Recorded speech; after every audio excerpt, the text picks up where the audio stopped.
Yes. Good Good morning, morning. sir. Okay, Good good morning. Good Good morning, morning, everyone. Okay, good Good morning, morning. Tarunaben. Good Good morning. Good morning, Bharat Bhai. Everyone. Good morning. Good morning. Good Good morning. morning. Good morning. Good morning. Good morning, Ratika ji. Gaikwad, good Morning, morning. dear. Good morning. Good Good morning. morning. Good morning. Good morning, everyone. Good morning. Good morning.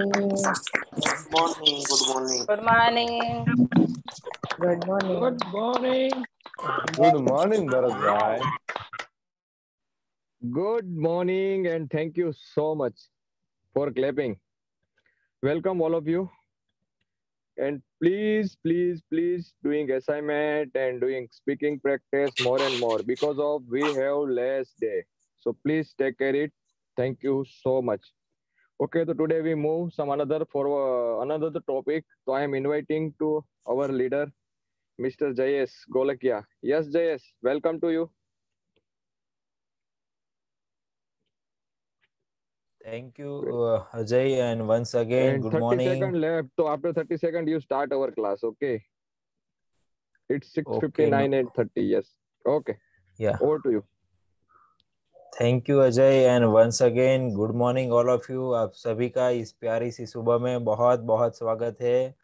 मैं आप सभी को दिल से acknowledge करना चाहता हूँ क्योंकि अभी नवरात्रि चल रही है। Navratri is one of the favourite festival of Gujarati people. हमारा सबका बहुत प्यारा फेस्टिवल है। हम सब लेट नाइट तक गरबा खेलते हैं और इसके बावजूद भी आप सब लोग टाइम पे क्लास में आ जाते हो। इसके लिए फिर से एक बार आप सबको मैं एक्नॉलेज करता हूँ and that shows your commitment to learn English. Okay, so इसी के साथ we are going to learn today a new fresh topic and it is a passive voice. आज हम पैसिव वॉइस सीखने जा रहे हैं। तो एक्टिव और पैसिव दो वर्ड आपने सुने होंगे, तो क्या डिफरेंस है? Who would like to share क्या डिफरेंस है एक्टिव वॉइस और पैसिव वॉइस? एक्टिव क्या है वो सबसे पहले कौन बताना चाहेंगे? एक्टिव क्या है? एक्टिव, यस, अपना हैंड रेस करें। एक्टिव और पैसिव के बीच में क्या डिफरेंस है? मैं काफी टाइम से देख रहा हूँ कि जो हैंड रेस हो रहे हैं वही हो रहे हैं, नए कोई पार्टिसिपेंट्स हैंड रेस कर ही नहीं रहे। हर बार जब यहाँ से क्वेश्चन पूछा जाता है तब जब जे लोग रेगुलरली हैंड रेस कर रहे हैं वही लोग कर रहे हैं। दूसरे सब लोग कब पार्टिसिपेट करना स्टार्ट करेंगे? आपको जितना भी आता है, जैसा भी आता है, आप स्टार्ट करिए। ये प्लेटफॉर्म आपको ये अपॉर्चुनिटी प्रोवाइड कर रहा है कि आप अगर बोलने में झिझक रहे हो तो आप सब कुछ साइड पे रख के बोल सकते हो। ये आपके लिए अपॉर्चुनिटी, आपके अंदर कुछ बोलने में, कुछ क्वेश्चन पूछने में फियर है तो सब साइड में रख के आप अपने आप को प्रेजेंट कर सकते हो। ये आपका प्लेटफॉर्म है और आप बिंदास यहाँ बोल सकते हो। यहाँ आपको कोई जज करने वाला नहीं है कि आप राइट बोले, आप रॉन्ग बोले, तो आप बिल्कुल बोल सकते हो। यहाँ पे आपको जो भी पता है एक्टिव और पैसिव के बारे में हम जानेंगे। Yes Rajinikanth, what do you know about active and passive voice? Thank you. Active voice में जो सब्जेक्ट होता है वही वर्क करता है, वही एक्शन करता है कुछ भी, और उसको ही महत्व देते हैं। और पैसिव वॉइस में जो वर्ब होता है, जो एक्शन, जहाँ पे एक्शन नहीं और वर्ब वर्ब है, उसको उससे ही जाना जाता है कि ये एक्टिव है या पैसिव वॉइस है। ओके, वर्ब से पता चलता है। एक्टिव में जो एक्शन है वो वर्ब कर रहा है। काफी हद तक आपने सही आंसर किया। और थोड़ा देखते हैं हम किसी एक से पूछ के। Yes Satish, what is your point of view about active and passive voice? थोड़ा सा जो गुजराती में बोल ले तो कर्तरी और कर्म, कर्ता जो प्रधान होता है तो उसे कर्तरी कहते हैं और कर्म जिसमें प्रधान होता है उसे कर्मणि कहते हैं। उन्होंने बोला, सही बोला, लेकिन वर्ब नहीं आएगा, वर्ब प्रधान नहीं होता उसमें। ऑब्जेक्ट या सब्जेक्ट दोनों में से एक मेनली थिंग जो जिस पर वेटेज होता है उसके हिसाब से एक्टिव और पैसिव बनाया जाता है। Okay, very good. अब एक्टिव किसे बोलते हैं और पैसिव किसे बोलते हैं? डिफरेंस क्या है दोनों के बीच में? यस सतीश। हाँ, एक्टिव मतलब जिसमें सब्जेक्ट ऑब्जेक्ट नहीं, सब्जेक्ट जो वर्क करता है, सब्जेक्ट जो जिसके ऊपर dependent, all the sentence is dependent on this subject, उसको एक्टिव बोलते हैं। और पैसिव में वो ऑब्जेक्ट रहता है। हाँ, सेंटेंस इज डिपेंड ऑन सब वर्ब, आपका कहने का मतलब है? नो नो, वर्ब नहीं, वर्ब नहीं, ऑब्जेक्ट या सब्जेक्ट। ओके, तो वर्ब एक्टिव की में बात क्या नहीं होगा? होती। ऑब्जेक्ट, सॉरी, एक्टिव में क्या होगा? सब्जेक्ट मेन होगा। ओके, और पैसिव में? ऑब्जेक्ट के ऊपर डिपेंड होगा। Very good, very good. एक और पार्टिसिपेंट्स को पूछते हैं। Yes Ajay, Ajay Chudasama, I have unmuted you Ajay. એકમાં હું કરું છું અને બીજામાં મારા દ્વારા થાય છે. પેસિવ વોઇસ એટલે કે મારા દ્વારા થાય છે. જેમ કે હું સફરજન ખાઈ રહ્યો છું અને બીજામાં મારા દ્વારા સફરજન ખવાઈ રહ્યું છે. પરફેક્ટ. તો ડિફરન્સ શું થયો આ બંનેમાં? એકમાં હું કરું છું અને બીજામાં મારા દ્વારા થાય છે. Okay, very good. Okay, let's see, चलो देखते हैं हम क्या है एक्टिव और क्या है passive. So before that let me share the PPT. आप सभी लोग सही बताया है आप सबने कि एक्टिव और पैसिव में क्या डिफरेंस है, क्या एक्टिव पैसिव वॉइस की इंग्लिश में जरूरत क्यों पड़ी, वो सब हम देखते हैं। ये वेलकम नोट है, अब आप सभी पुराने हो चुके, you must have to follow this welcome note. Our intention is to empower every individual by teaching him or her English. That is our intention, and to fulfill that intention, you should always keep in mind that why should I want to learn English? And इसी के साथ आज का topic है passive voice. अब passive voice की English में क्यों जरूरत पड़ी वो देखते हैं हम। पैसिव वॉइस જ્યારે વાક્યમાં ક્રિયા કરનાર કોણ છે ખબર ન હોય ત્યારે पैसिव वॉइस આવે। सबसे पहले मैं वो बता दूं आपको कि जैसे सतीश ने बताया और अजय ने बताया कि पैसिव वॉइस है क्या और यूज कब होता है। पैसिव एक्टिव वॉइस क्या है? एक्टिव वॉइस जो अभी तक हम जितने टेंस पढ़े वो टेंस में आप कोई भी सेंटेंस उठा लो, जो सब्जेक्ट है वो अपने आप खुद वर्क कर रहा है। सब ध्यान से सुनना, जो एक्शन हो रही है वो एक्शन सब्जेक्ट कर रहा है। जैसे मैं बोलूं, मैं अभी अजय ने एग्जांपल दिया कि मैं सेब खा रहा हूं, तो सेब खाने की एक्शन हो रही है, कौन कर रहा है? मैं कर रहा हूं। सब्जेक्ट कौन है? मैं। तो वो सब एक्टिव वॉइस के सेंटेंस है जिसमें जो एक्शन हो रही है वो एक्शन सब्जेक्ट खुद कर रहा है, तो वो सब कैसा हो गया? एक्टिव वॉइस का सेंटेंस हो गया। पैसिव वॉइस में क्या होगा? तो एक्टिव वॉइस में हम ऐसे भी बोल सकते हैं कि हम सब्जेक्ट है उसको ज्यादा भार देते हैं। मैं, जो प्रधान है सेंटेंस का, वो कौन है? मैं, कि मैं सेब खा रहा हूँ। किसकी बात हो रही है? मेरे बारे में बात हो रही है, मैं सब्जेक्ट हूँ। तो એને ગુજરાતીમાં કેવું હોય તો કર્તરી વાક્ય, एक्टिव वॉइस કે કર્તા પ્રધાન છે ત્યાં, હું સબ્જેક્ટ।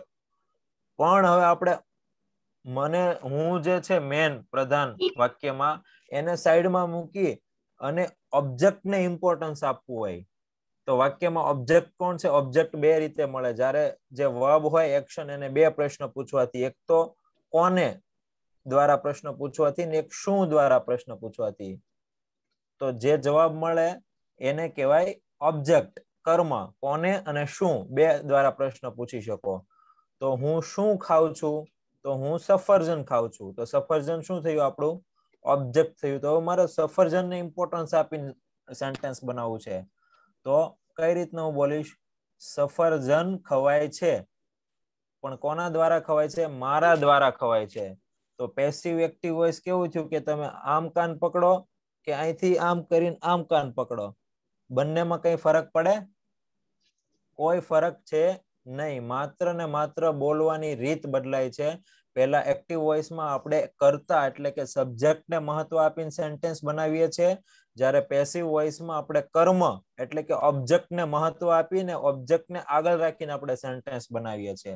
જેમ કે પેસિવ વોઇસનું સેન્ટેન્સ છે કે હું સફરજન ખાઉં છું, જ્યારે એમાં હું મુખ્ય પ્રધાન છે, હું વાક્યનો કર્તા છે ને પ્રધાન છે, એટલે અને પોતે એક્શન કરે છે, ખાવાની એક્શન હું પોતે કરું છું એટલે એક્ટિવ વોઇસ છે. પણ હવે એમ કહું સફરજન ખવાય છે મારા દ્વારા, લાસ્ટમાં મારા દ્વારા છે થોડી વાર સાઈડમાં રાખી દો, સફરજન ખવાય છે, તો અહીંયા વાત કોની થાય છે? સફરજનની. એક્શન શું છે? ખાવાની. સફરજન પોતે ખાય છે? સફરજન પોતે ખાય છે કે કોઈ બીજા દ્વારા એને ખવાય છે? બીજા દ્વારા ખવાય છે ને સફરજનને. તો જે વાક્યનો જે કર્તા છે ને, હવે સફરજન બની ગયો કર્તા. એ કર્તા પોતે એક્શન નહીં કરતો, એવા કોઈ પણ સેન્ટેન્સ હોય એ બધા જ પેસિવ વોઇસના સેન્ટેન્સ છે.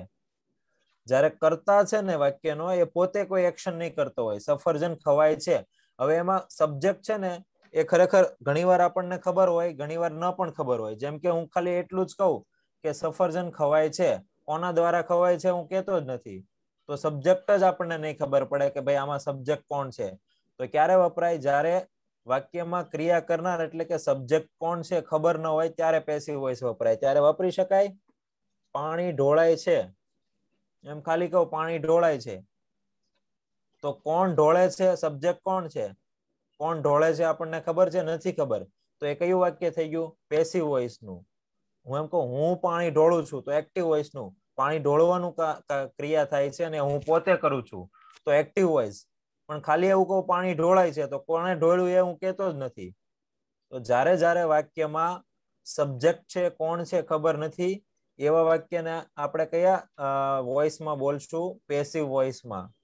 એક ઓર જોઈએ, જ્યારે વાક્યમાં સબ્જેક્ટ ક્રિયા જાતે ન કરી શકે તે વાક્ય પેસિવ વોઇસમાં બોલવામાં તથા લખવામાં આવે છે. સબ્જેક્ટ જાતે ક્રિયા ન કરી શકે, જેમ કે એક્ઝામ્પલ આપણે લીધું સફરજન ખવાય છે, તો ક્રિયા થાય છે ખાવાની અને સફરજન એ સબ્જેક્ટના સ્થાન પર છે. તો સફરજન એ પોતે જ ખાય, પોતાને ખાઈ શકે સફરજન પોતે પોતાને? Let me see your face. मुंडी हिला रहे हो कि नहीं हिला रहे हो आप सब? ये सफरजन अपने आप को खा सकता है, कोई और इसको खा रहा है, तो मतलब ये कौन सा सेंटेंस हुआ? पेसिव वॉइस का. एक्टिव वॉइस का होगा तो जो सब्जेक्ट के स्थान पर जो वर्ड है, जो सब्जेक्ट है, वो खुद एक्शन कर रहा होता, पर यहाँ वो खुद नहीं कर रहा है, इसलिए वो पेसिव वॉइस का है. दोनों क्लियर हो गया आपको? જ્યારે સબ્જેક્ટ કોણ છે એ જ ન ખબર હોય ત્યારે, પ્લસ જ્યારે સબ્જેક્ટ પોતે એક્શન ન કરતા હોય ત્યારે એ બધા સેન્ટેન્સ કેવા કહેવાય? પેસિવ વોઇસના. આ એક યાદ રાખી લેવાના 4 જે નિયમો છે પેસિવ વોઇસના. તમારે રાત્રે ઊંઘમાંથી પણ તમને કોઈ ઉઠાડે ને તો આ 4 વસ્તુ તમને ખબર હોવી જોઈએ. તમને ક્યારેય કરતા ક્યારેય પેસિવ વોઇસમાં તકલીફ નહીં પડે, क्योंकि इंग्लिश में हम सबसे ज्यादा we can say I can say more than 40% we use the word sentence in passive voice.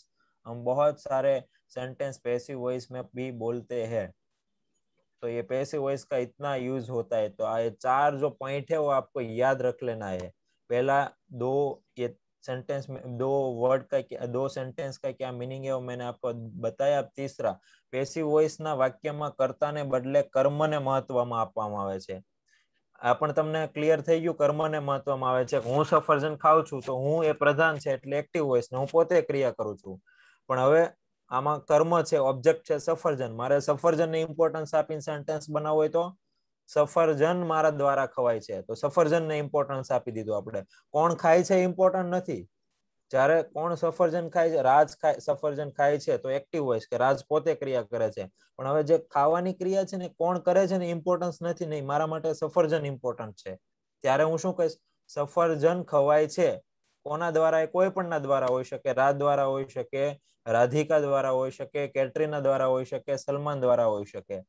પણ ખાલી કહું સફરજન ખવાય છે, તો આપણે શું કર્યું? ઓબ્જેક્ટને ઇમ્પોર્ટન્સ આપ્યું. તો પેસિવ વોઇસના બધા જ સેન્ટેન્સમાં આપણે કોને મહત્વ આપશું? ઓબ્જેક્ટને, કર્મને. તો સેન્ટેન્સમાં વાક્યમાં ઓબ્જેક્ટ કોણ છે કે નથી એ તમને ખબર હોવી બહુ જ જરૂરી છે. કારણ કે ખબર હશે તો જ તમે એ જે તે વાક્યનું પેસિવ વોઇસ બનાવી શકશો. ક્લિયર છે? નેક્સ્ટ, પેસિવ વોઇસમાં હંમેશા થર્ડ ફોર્મ ઓફ વર્બ એટલે કે ક્રિયાપદનું ત્રીજું રૂપ જ વપરાય છે. આ ચોથો પોઈન્ટ યાદ રાખવાનો છે. પેસિવ વોઇસમાં હંમેશા પેસિવ વોઇસનું સેન્ટેન્સ છે તો ક્રિયાપદનું ત્રીજું રૂપ જ આવશે. આપણે ટેન્સ કેટેગરીમાં જોયું, એક્ટિવ વોઇસના ટેન્સ આપણે જે શીખ્યા ને બધા એક્ટિવ વોઇસમાં છે. જે 12 આપણે ટેન્સ શીખ્યા બધા જ એક્ટિવ વોઇસમાં, એમાં સબ્જેક્ટ છે ને પોતે જ ક્રિયા કરતો હશે બધે. પણ આ ટેન્સમાં આપણે થર્ડ ફોર્મ ઓફ વર્બ ક્યાં યુઝ કરતા હતા? ઓનલી અને ઓનલી, માત્ર ને માત્ર આપણે પરફેક્ટ ટેન્સમાં જ યુઝ કરતા હતા. Perfect past tense, perfect present tense અને પરફેક્ટ ફ્યુચર ટેન્સ. પરફેક્ટ ટેન્સમાં જ આપણે third form of verb use કરતા હતા. જ્યારે પેસિવ વોઇસમાં આખું સેન્ટેન્સ છે કોઈ પણ ટેન્સનું હશે, એ પેસિવ વોઇસના સેન્ટેન્સમાં હંમેશા ક્રિયાપદનું ત્રીજું રૂપ જ વપરાશે. તો એ યાદ રાખવાનું તમારે જરૂરી છે.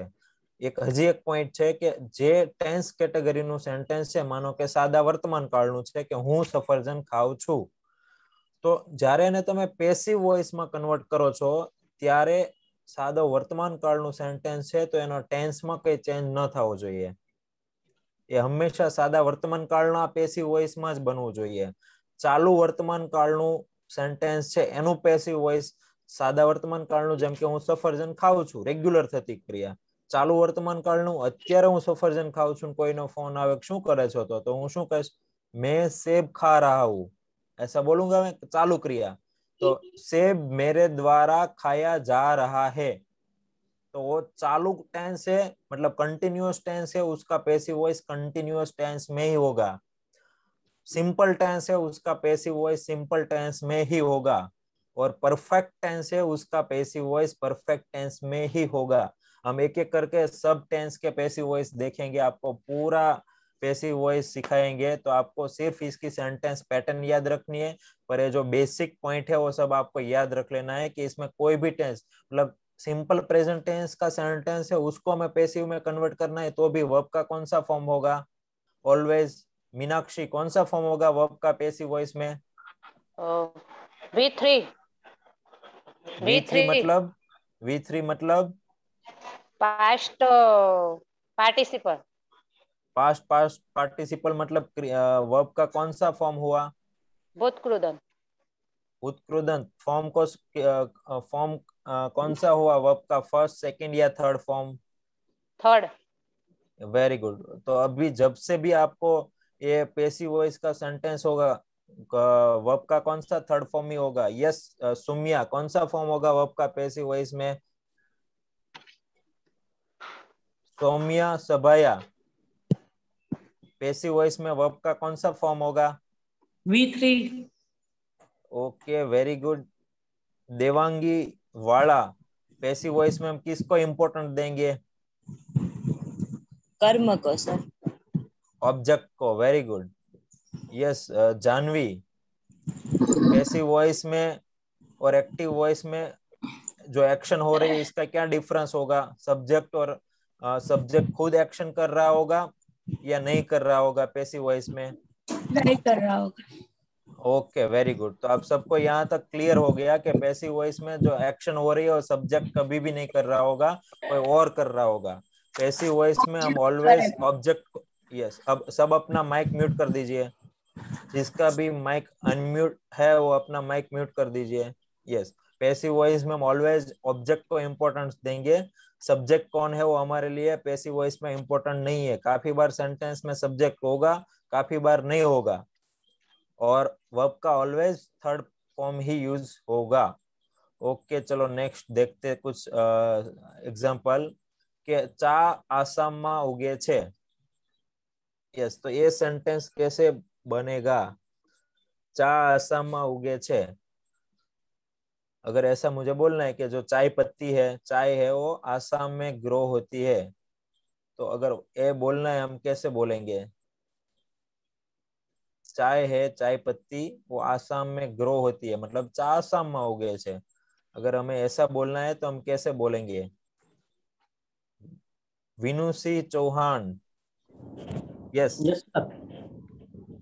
Yes sir. या तो ये अगर, हाँ, ઉગે છે મતલબ ઉગે છે નો ગ્રો થાય. યસ ગ્રો થાય. Tea grow in Assam. The tea grow in Assam.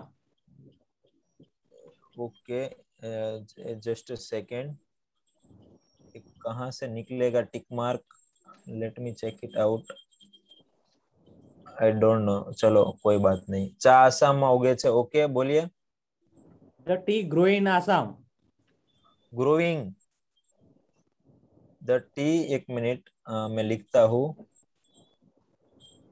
जी बोलिए. The T grow in Assam. Okay, the T grow in Assam. Okay, अभी ये कौन से टेंस का हुआ सेंटेंस?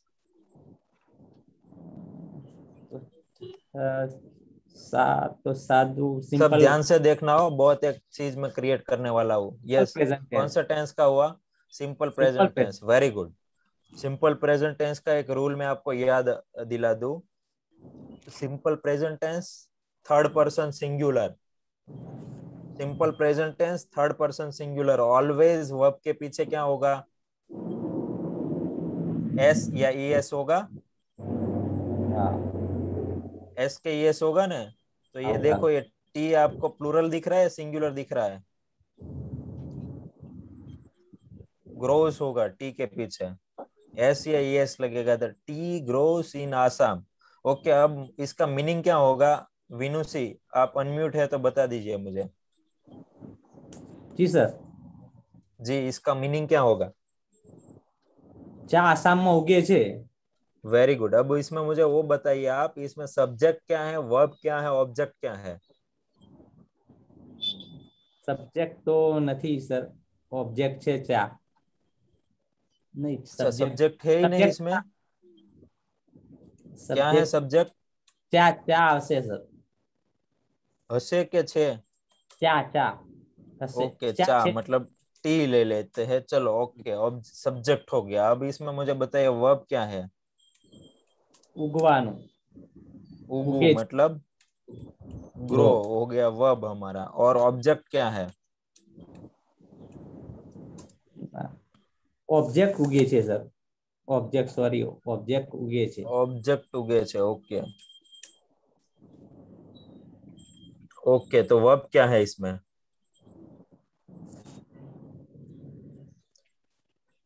कौन इसको सपोर्ट करेंगे ये दोनों डिफरेंशिएट करने में? रितल? Yes sir. या इसमें आपको कुछ करेक्शन करना है? इसमें सब्जेक्ट क्या है, वर्ब क्या है और ऑब्जेक्ट क्या है? सब्जेक्ट है ही नहीं. ओके, चलो हटा देता हूं मैं. सब्जेक्ट इसमें है ही नहीं. ओके, अब बताइए. ऑब्जेक्ट में टी. Object T. ओके, और वर्ब? वर्ब में ग्रो. वो तो ready. Okay okay, verb grow. अब ये सेंटेंस यहाँ लिखा है the tea grows in Assam. तो उसमें ये करेक्ट है या कुछ करेक्शन है, या बिल्कुल करेक्ट सेंटेंस है? ये ध्यान से सुनना हो सभी. कुछ आपको दिख रहा है, लग रहा है कुछ? करेक्ट लग रहा है sir. The tea grows in Assam. Okay, very good. Let me ask Rahul, my dear friend Rahul. Yes sir. क्या लग रहा है आपको राहुल? ये सही है, सब्जेक्ट नहीं है. वर्ब ग्रो आएगा, ऑब्जेक्ट ही, और ये सिंपल टेंस नहीं रहेगा सर. ओके, और ये जो टी ग्रोस इन आसाम लिखा हो, सही है? यस यस, सही है. T grows in Assam. Okay, एक लास्ट पार्टिसिपेंट्स को मैं पूछना चाहता हूँ. सहिष्ठा बानू, आपको क्या लग रहा है? What is your point of view about this sentence? सब टी के आगे ध नहीं आएगा. ओके, द निकाल देते हैं. चलो, ओनली टी रख देता हूँ मैं. और सब्जेक्ट टी है. सब्जेक्ट नहीं, अभी वो बात सही है. अब मुझे सेंटेंस ही बताइए. लो, ये मैंने निकाल दिया. The sorry, T grows in Assam. तो अब ये सही है या कुछ करेक्शन है? सहिष्ठा बानु हाँ सर, सही है। सही है। ओके चलो, मैं थोड़ा हाँ। और पीछे जाना चाहता हूँ अभी।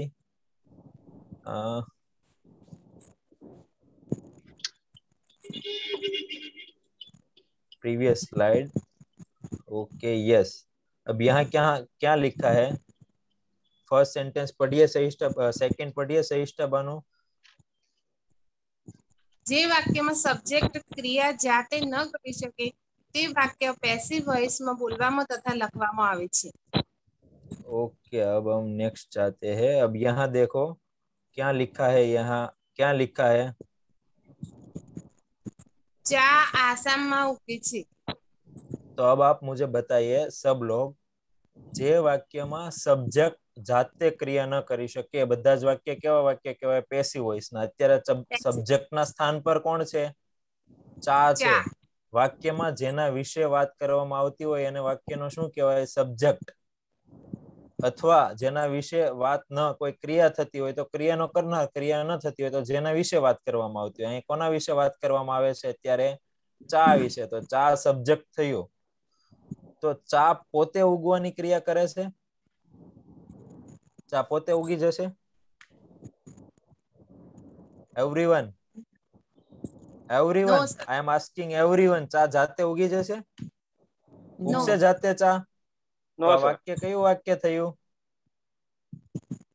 પેસિવ વોઇસ નું વાક્ય થયું। પેસિવ વોઇસ માં ક્યારેય પણ ક્રિયાપદનું મૂળ રૂપ આવશે? ક્રિયાપદનું ક્યારે મૂળ રૂપ આવશે પેસિવ वॉइस में?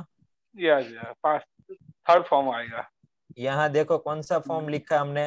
क्रियापद वर्ब का, वर्ब का फर्स्ट फॉर्म या ग्रो, मतलब ये एस या ईएस वाला फॉर्म हमने यूज किया, मतलब base form, first form of verb use किया। एक्चुअली इसको आप V5 भी बोल सकते हो, वो वहां हम नहीं जाएंगे अभी, आपको इतना याद रखना है। तो बेस फॉर्म आपने यूज किया, तो ये सही है सेंटेंस? सेंटेंस सही नहीं है ये। आपको दिखने में लगेगा, यस, आपको दिखने में लगेगा डायरेक्ट ग्रो का थर्ड फॉर्म भी नहीं होगा, इसमें हेल्पिंग वर्ब भी होगा। और सिंपल प्रेजेंट टेंस का हेल्पिंग वर्ब क्या है वो हम आगे देखते हैं। पर यहाँ ये सब मैं जो क्रिएट करना चाहता आपको पता चला, तो आपको याद रखना है अब से कि जब भी कोई सेंटेंस है वो उसमें सब्जेक्ट के स्थान पे जो है वो, इसमें देखो सब, अगर इसका पैसिव वॉइस का है, इसका एक्टिव वॉइस बनाना है तो कैसा होगा? अब चलो वो कौन बताएगा? पारुल, आप यहाँ, पारुल यहाँ फोकस करिए, बहुत इंपॉर्टेंट टॉपिक चल रहा है। यस पारुल, मुझे बताइए इसका एक्टिव वॉइस बनाना है तो आप कैसे बनाओगे? ये बेस पूरा टेंस के पैसिव वॉइस का, इसलिए मैं बहुत डीप में आपको ले जा रहा हूँ ताकि ये पीछे का जो हम टेंस का पैसिव वॉइस पढ़ेंगे वो आपको क्लियर हो जाए। यस पारुल, इसका एक्टिव वॉइस क्या होगा? The tree grows in Assam. आपको इंग्लिश में नहीं, होल्ड ऑन, आपको सिर्फ मुझे गुजराती में बताना है कि ये पैसिव चा असम में उगे छे, वो तो आपको पता चल गया पैसिव है, क्योंकि जो सब्जेक्ट के स्थान पे वो खुद अपने आप एक्शन नहीं कर रहा है, तो वो पैसिव वॉइस का है। तो इसका हमें एक्टिव में बनाना है तो कैसा होगा? जैसे मैं आपको एक एग्जांपल दूं, मैं हूँ सफरजन खाऊं छू, एक्टिव थયું, એનું પેસિવ સફરજન મારા દ્વારા ખવાય છે। હું પાણી ઢોળું છું, पानी मारा द्वारा ढोळाय छे, ये पैसिव हो गया। तो यहाँ डायरेक्ट पैसिव है, चा असम में उगे छे, तो एनु एक्टिव बनावવું હોય तो कई રીતના બનાવશો? ચા આસામમાં ઉગાડવામાં આવે છે। चा असम में उगाड़वामां आवे छे। अब फिर से एक्टिव सब्जेक्ट के स्थान पे चा है और उगाड़वानी जो क्रिया छे चा पोते करशे नहीं, तो फरीथी तो पैसिव થઈ ગયું। एक्टिव तो એને કહેવાય કે જેમાં સબ્જેક્ટ પોતે ક્રિયા કરતો હોય। ओके, लेट मी आस्क हसमुख हिरपरा। यस हसमुख, अनम्यूट कर देना, जिसका भी टर्न आ जाए अपने आप को म्यूट कर देना प्लीज, आप सबको रिक्वेस्ट है। यस हसमुख, म्यूट कर दीजिए अपने आप को, जिसका भी टर्न आ गया वो अपने आप को म्यूट कर दीजिए। यस हसमुख, गो हेड। चा उगे छे आसाम में।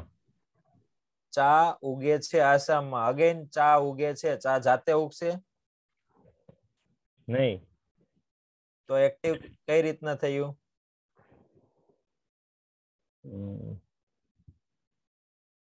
Okay no problem. Let me ask one more participant.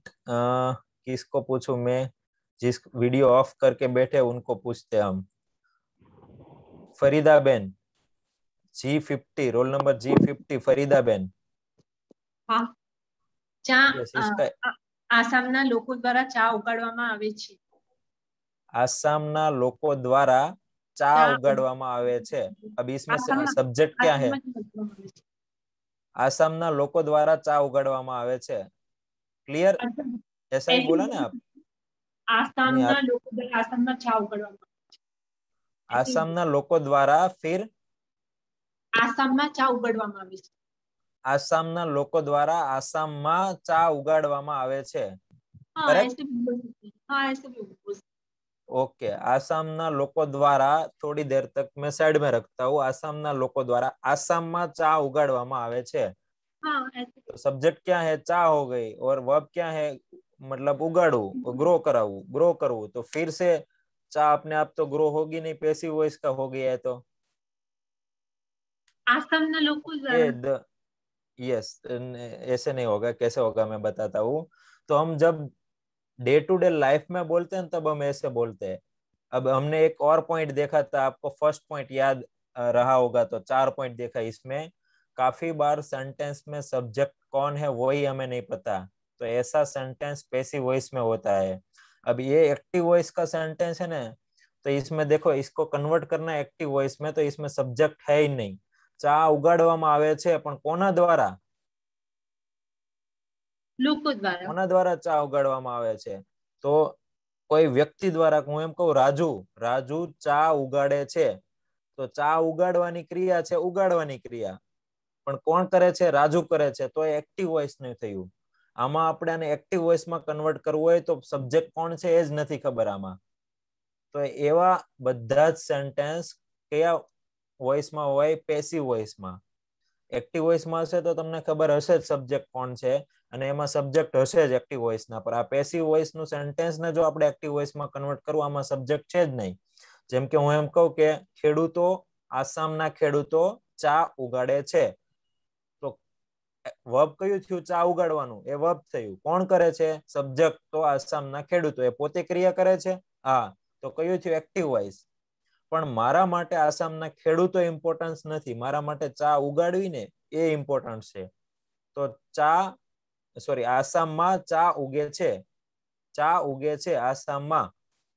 તો જ્યારે મેં ઓબ્જેક્ટ ને ઇમ્પોર્ટન્ટ આપીને બનાવી દીધું, સબ્જેક્ટ આમાં રાખ્યું જ નથી, તો ત્યારે એવા વાક્ય કેવા કહેવાય? પેસિવ વોઇસ માં સેન્ટેન્સ આવે. हम और एग्जांपल देखते हैं. Before that let me remove this all. Yes.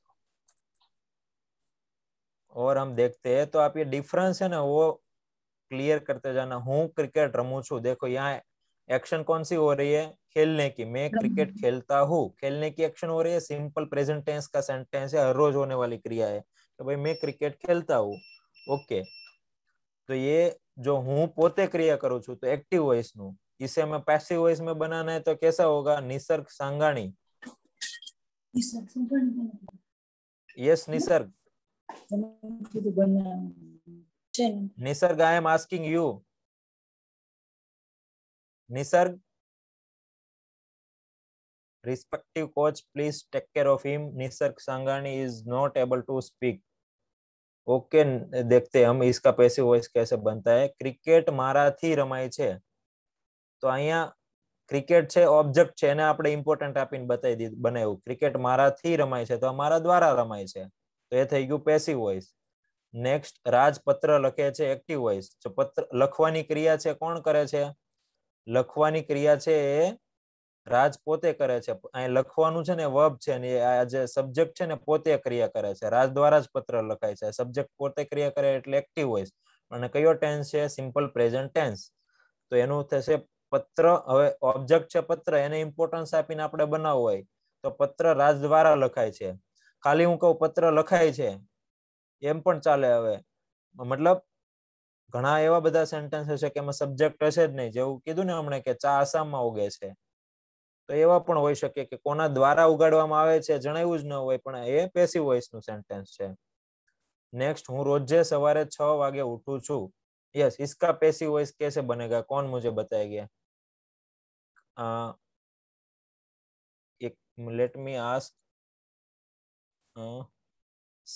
Shyara, SYARS, is it clear? Is it right pronunciation? Shyara? Hello? She do not want. Shyara? Okay, let me yes yes, Shyara सही बताया ना मैंने आपका नाम? Okay, इसका passive voice कैसे होगा? હું રોજે સવારે 6 વાગે ઉઠું છું. पता है आपको? I get up early in the morning, 6 o'clock. मुझे सिर्फ गुजराती में चाहिए कि आपको इसका पैसिव में गुजराती में बोलना है तो कैसे बोलोगे आप?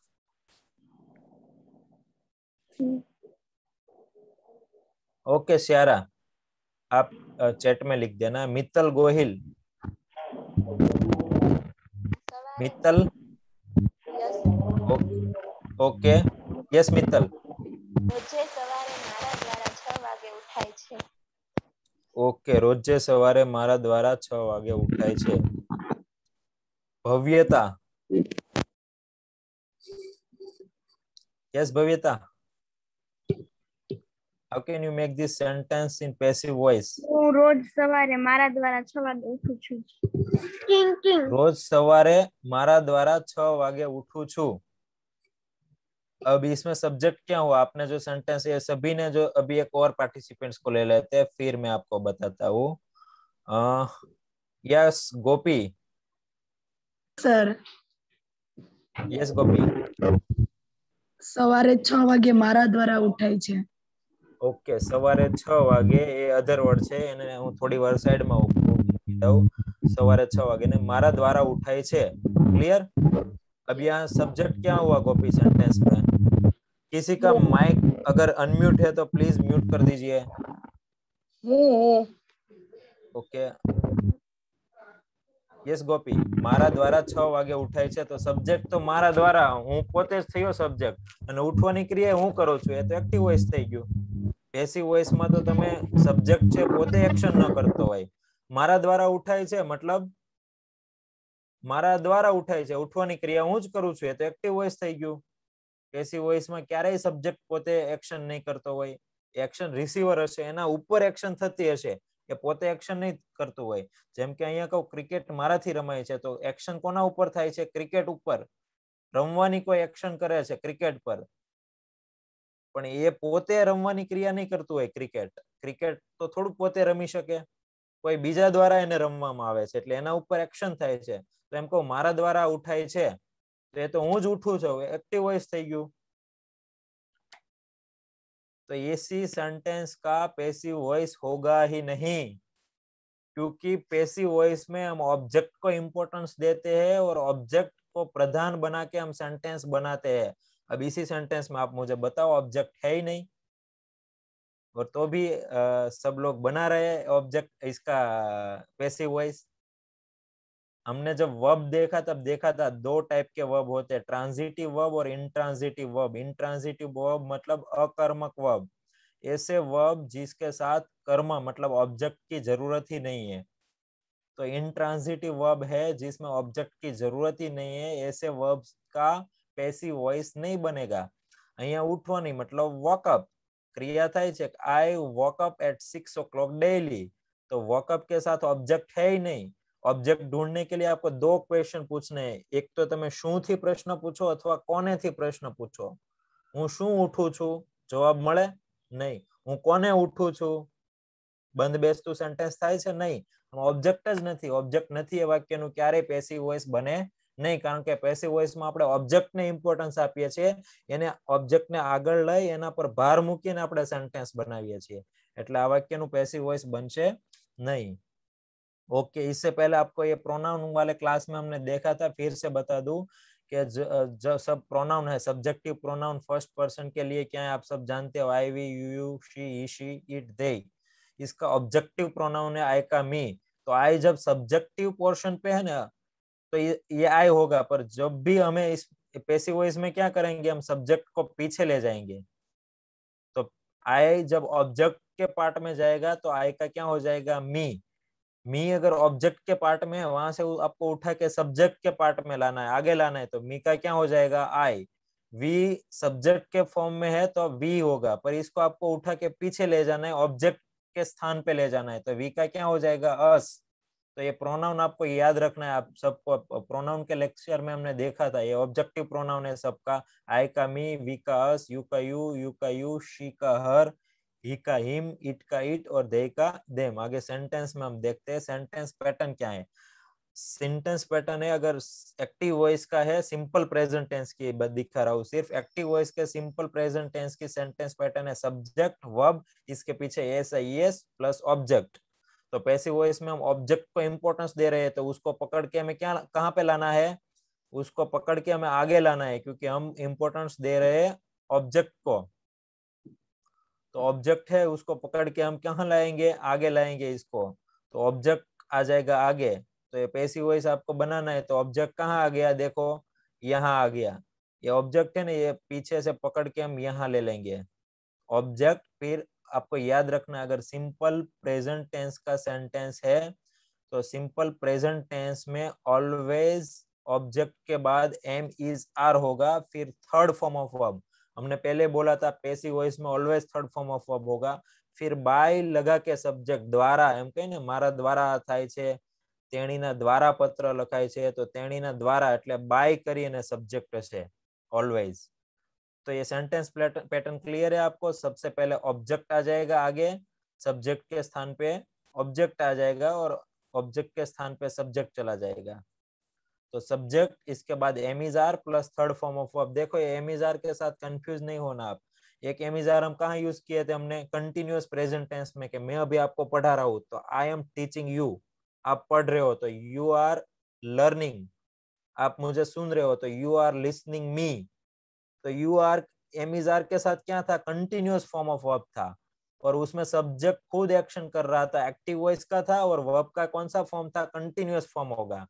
और पैसिव वॉइस में क्या डिफरेंस है, एम इज आर के साथ थर्ड फॉर्म ऑफ वर्ब होगा, और जो ये सब्जेक्ट है मतलब ऑब्जेक्ट अभी आगे आ गया तो ये सब्जेक्ट बन गया। तो जो ऑब्जेक्ट या सब्जेक्ट है वो खुद नहीं एक्शन कर रहा होगा, यहाँ जो एक्शन हो रही होगी ये वो सब्जेक्ट खुद नहीं कर रहा होगा, ये डिफरेंस होगा। तो आगे हम एग्जांपल से देखते हैं ताकि आपको और क्लियर हो जाए।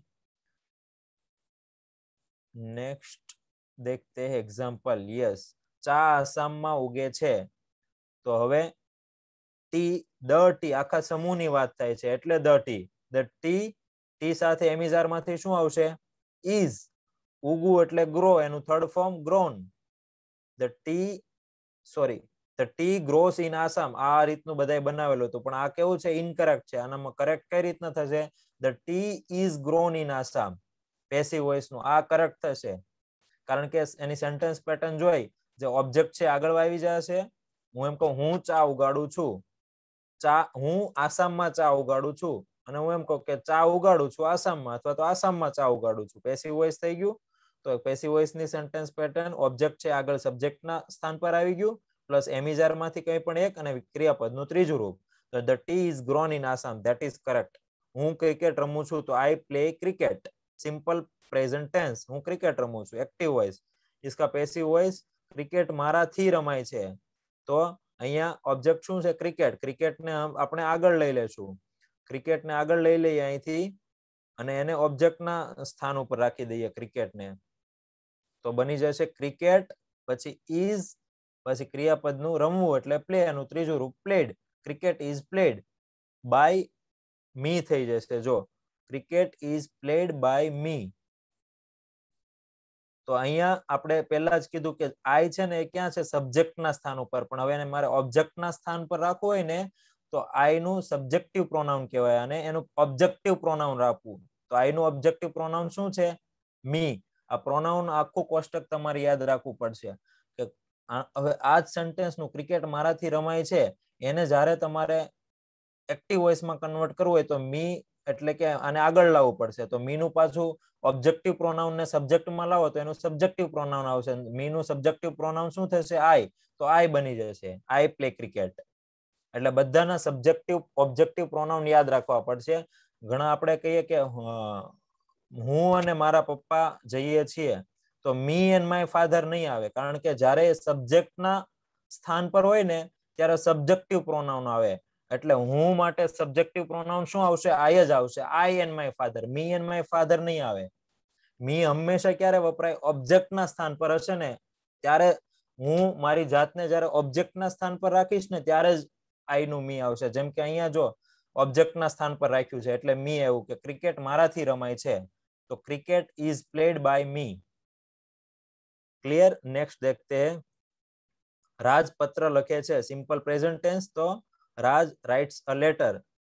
यहाँ देखो एस या ईएस लगा, third form of singular, third person singular, always क्रियापद ने एस के ईएस लागशे. तो राज राइट्स अ लेटर, इसका पैसिव वॉइस होगा. यहाँ देखो पत्र लखे छे, लखवानी क्रिया राज करे छे. हवे हूँ पत्र ने इम्पोर्टन्स आपू. पत्र राज द्वारा लखाय छे, तो इसको पैसिव वॉइस में बनाने के लिए अ लेटर ऑब्जेक्ट है वो सब्जेक्ट के स्थान पर चले जाएगा. तो अ लेटर के साथ एम इज आर में से कौन सा होगा? इज. A letter is. फिर राइट का third form written by Raj. Letter is written by Raj.